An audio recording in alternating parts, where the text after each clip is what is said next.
जय गुरुदेव, जय गुरुदेव, जय गुरुदेव। नाम किसका? प्रभु का। प्रभु का पावन नाम। जय गुरुदेव। तो प्रेम से बोलिए जय गुरुदेव। जय गुरुदेव। सबसे पहले योग परिवर्तक परम संत बाबा जय गुरुदेव जी महाराज, इनके चरणों में अरबों प्रणाम। ईश्वर भगवान और उनकी दृश्य शक्तियों को भी कोटि कोटि प्रणाम। आदरणीय अन्ना जी और दादाजी, इनको भी मेरा प्रेम पूर्वक जय गुरुदेव। साथ ही साथ यहाँ पर उपस्थित खरदा गांव के सभी माता पिता भाई बहनों को बड़े प्रेम के साथ जय गुरुदेव। जय गुरुदेव। प्रेमियों, सत्संग का निमित्त सबको पता चल चुका है कि बेटी का रत्न लाभ हुआ है और उसी खुशी में आज ये सत्संग का आयोजन हुआ है। तो हम आप गुरु महाराज के बातों को सुन रहे हैं। ध्यान में रखना हमारा आपका कर्तव्य है, लेकिन कौन कितना रख रहा है, उस पर कौन कितना अमल कर रहा है, ये हमारी आपकी जिम्मेदारी है। क्योंकि गुरु महाराज हमेशा कहते थे कि आप ध्यान भजन भी करते हो तो अंदर में अपनी निगरानी करते रहो।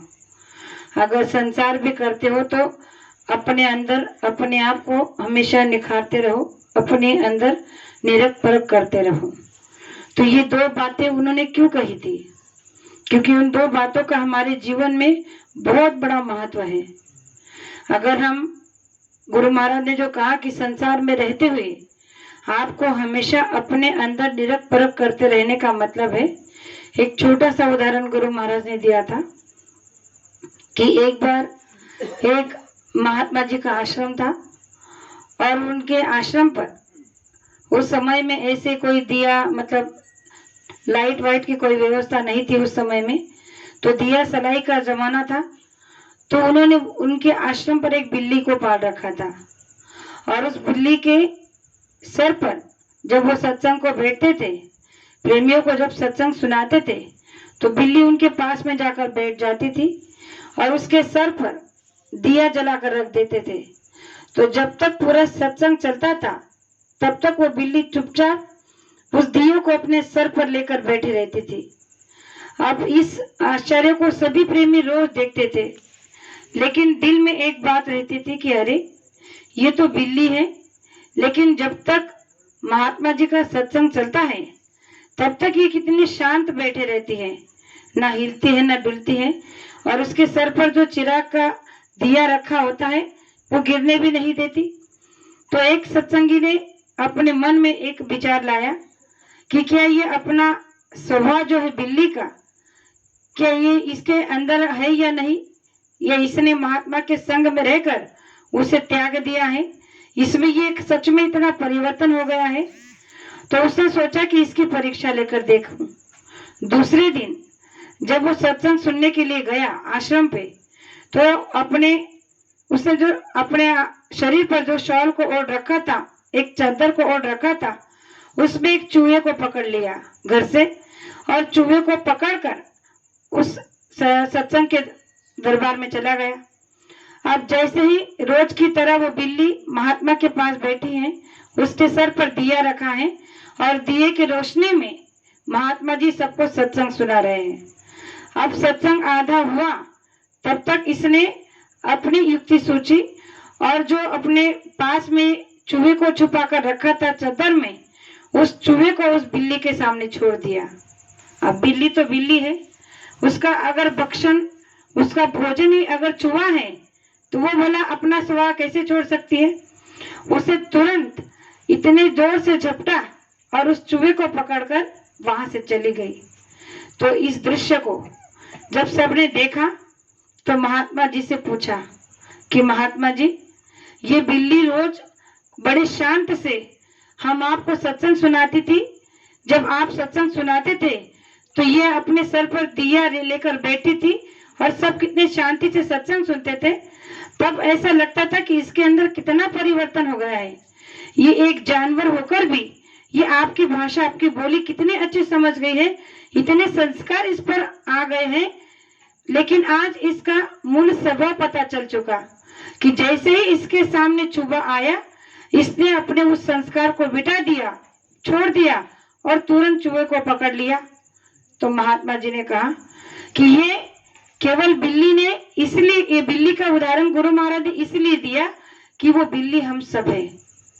जैसे हम सत्संग में रहते हैं, सत्संग में जब बड़ी बड़ी ज्ञान की बातें सुनते हैं तो बड़ा अच्छा लगता है। हम सत्संग में जितना समय बैठे रहते हैं तब ऐसे लगने लगता है कि कितना अच्छा सत्संग सुना रहे हैं। जो भी प्रेमी सुनाता है बड़ा अच्छा मन को लगता है, सुकून मिलता है, शांति मिलती है। तब संसार मिथ्या लगने लगता है कि ये संसार तो नाश्वर है, इसमें रहने का कोई मतलब ही नहीं है, सच में जो बताया जा रहा है वो कितना सही है।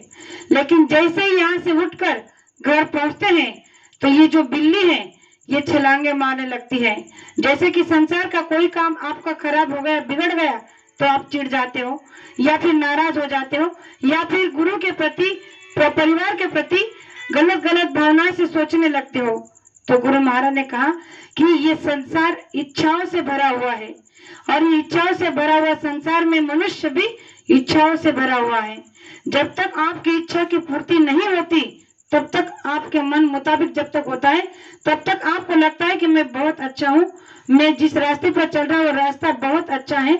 लेकिन जब आपके मन मुताबिक नहीं होता, जब आपकी इच्छाओं की पूर्ति नहीं होती, तब ना आपको गुरु अच्छा लगने लगता है, ना गुरु ने दिया हुआ रास्ता अच्छा लगने लगता है और ना ही परिवार का कोई काम या कोई सदस्य या ना दुनिया के लोग।